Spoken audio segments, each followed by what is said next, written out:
Find the degree measure corresponding to the following gradient measure. For an angle of 11 by 16 in radians, degree ಎಷ್ಟು ಅಂತ ಹೇಳಿ ಕೇಳ್ತಾ ಇದ್ದಾರೆ. ಇಲ್ಲಿ ಪೈ ವ್ಯಾಲ್ಯೂ 22/7 ಅಂತ ಹೇಳಿ ತಗೊಳ್ಳಿ ಅಂತ ಹೇಳ್ತಾ ಇದ್ದಾರೆ. So 22/7 is nothing but your degree is 180 degree. So x into 22/7 is equal to 11/16 into 180. Next ಮುಂದೆ 11 2s 11 1s 2 ಅಲ್ಲಿ ಅಲ್ವಾ? 4 ಅಲ್ಲಿ ಆಗುತ್ತೆ. 4 4s 4 16 45 ಅಷ್ಟೇ, ಇನ್ನೇನು ಡಿವೈಡ್ ಆಗಲ್ಲ. So X is equal to 7/8 into 45. So ಇದನ್ನು ಮತ್ತಿನ್ನೇನು ಸಿಂಪ್ಲಿಫೈ ಮಾಡೋದಕ್ಕಾಗಲ್ಲ, ಮಲ್ಟಿಪ್ಲೈ ಮಾಡಬೇಕು. 35 28 31/8. ಸೊ ಇದನ್ನು ಬೇಗ ಕ್ಯಾಲ್ಕುಲೇಟ್ ಮಾಡೋದು ಹೇಗೆ ಅಂತ ಹೇಳಿದ್ರೆ 8 4 32 ಅಲ್ವಾ? ಸೊ 320 -5 ಅಂತ ತೊಗೊಂಡು ಮುಂದುವರಿಯೋಣ. 320 -5 ನೆಗೆಟಿವ್ ತೊಗೊಳೋದಕ್ಕಾಗಲ್ಲ ಇಲ್ಲಿ. ಸೊ ಅದನ್ನು 312 + 8 - 5 ಅಂತ ತೊಗೊತಾ ಇದ್ದೀನಿ. ಸರಿನಾ? ಇವೆಲ್ಲ ನಿಮ್ಗೆ ಗೊತ್ತಾಗಬೇಕು ಇಮಿಡಿಯೇಟಾಗಿ ಏನಕ್ಕೆ ಅಂತ ಹೇಳಿ. +18 ತೊಗೊಂಡೆ ಅಂತ ಹೇಳಿ, because it's getting divided by 8. So ಇದು 312/8 ಆಗುತ್ತೆ, ಇದು 3 ಆಗುತ್ತೆ, ಇದು 8 ಆಗುತ್ತೆ. Distributive property. ಸೊ ಇದು 39 ಆಗುತ್ತೆ, ಯಾಕಂದರೆ 40s ಇದು 39s ಇದು ಬಂದೇ ಬರುತ್ತೆ. ಪ್ಲಸ್ 3/8 ಇವಾಗ ಇದನ್ನು ನಾವು ಮಿನಿಟ್ಸ್ಗೆಲ್ಲ ಕನ್ವರ್ಟ್ ಮಾಡ್ಕೊಬೇಕು. ಸರಿನಾ? ಸೊ ಇಲ್ಲಿ ಸ್ವಲ್ಪ ಜಾಗ ಇದೆ ಸರಿ ಹೋಗಿರೋದು. ಓಕೆ, ಇಲ್ಲೇ ಮಾಡೋಣ.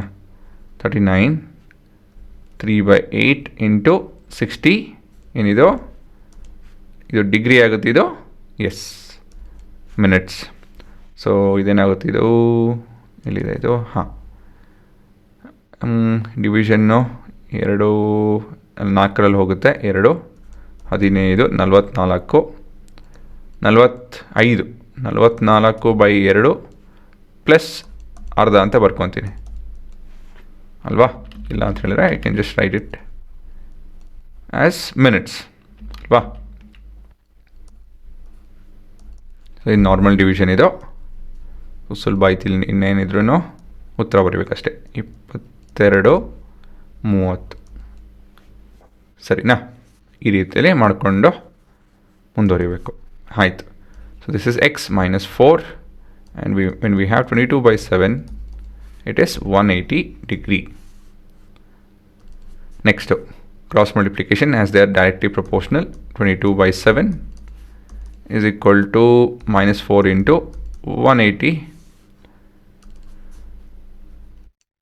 So 4 2 ಅಷ್ಟೇನು ಯಾವುದಿಲ್ಲ, 11 2. So x is equal to -14/11 into 180.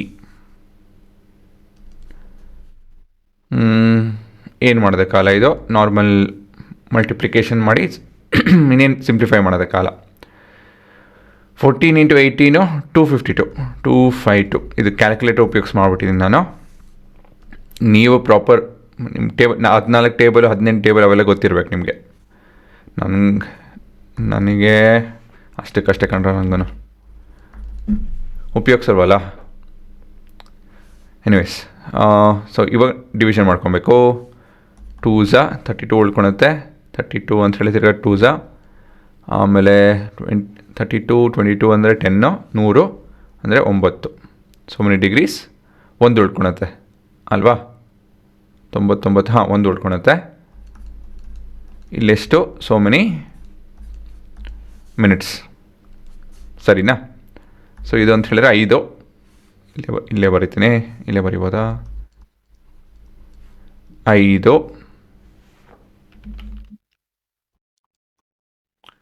ಆಯಿತು ಅಂದಮೇಲೆ ಮತ್ತಿನ್ನು 5 ಉಳ್ಕೊಳುತ್ತೆ. So 5/11 into 60.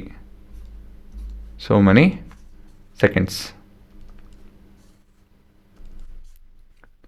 So this is minus 2 to 9 degree 5 seconds, and ಇದು ಅಪ್ರಾಕ್ಸಿಮೇಟಾಗೆ ಇದು 6, ಇದು 30, 30 minutes ಅಪ್ರಾಕ್ಸಿಮೇಟ್ಲಿ. ಸೊ ಇದೇ ನಿಮ್ಮ ಉತ್ತರ ಇವೆರಡಕ್ಕೂ. ಅಫ್ಕೋರ್ಸ್ ಇನ್ನೂ ಒಂದಷ್ಟೇ ಇದೆ, ಮುಗಿಸ್ಬಿಡೋಣ. So this is X and this is 5 pi by 3 and this is 180 and pi. So x into pi is equal to 180 into 5 pi by 3. So pi ಕಟ್ಟಾಗುತ್ತೆ, 1s 6 ಮತ್ತು ಅಷ್ಟೇನೇನಿಲ್ಲ. So X is equal to 300 degree. Next X 7 pi by 6 180 pi ಅದಾಯಿತು. ಅಂದಮೇಲೆ cross multiplication X into pi is equal to 7 pi by 6 into 180. So ಇದು ಕೂಡ simple calculation. pi this is 30. So X is equal to 210 degree. ಹಾಂ, so ಇದೊಂದೆರಡು complicated form ಇದೆ, ಬೇಕಾದ್ರೆ star ಹಾಕ್ಕೊಂಬಿಡಿ. So ಈ ಉತ್ತರನ ಹೇಗೆ ಕ್ಯಾಲ್ಕುಲೇಟ್ ಮಾಡೋದು ಅರ್ಥ ಮಾಡ್ಕೊಳ್ಳಿ, ಸುಮ್ಮನೆ ಉತ್ತರ ತರೋದು ಮುಖ್ಯ ಅಲ್ಲ. ಯಾಕಂತ ಹೇಳಿದ್ರೆ ಇದರಲ್ಲಿ ತುಂಬ ಕ್ಯಾಲ್ಕುಲೇಷನ್ ಇರುತ್ತೆ, ನೀವು ಟೈಮ್ ಹೇಗೆ ಸೇವ್ ಮಾಡ್ತೀರಾ ಅನ್ನೋದು ಮುಖ್ಯ.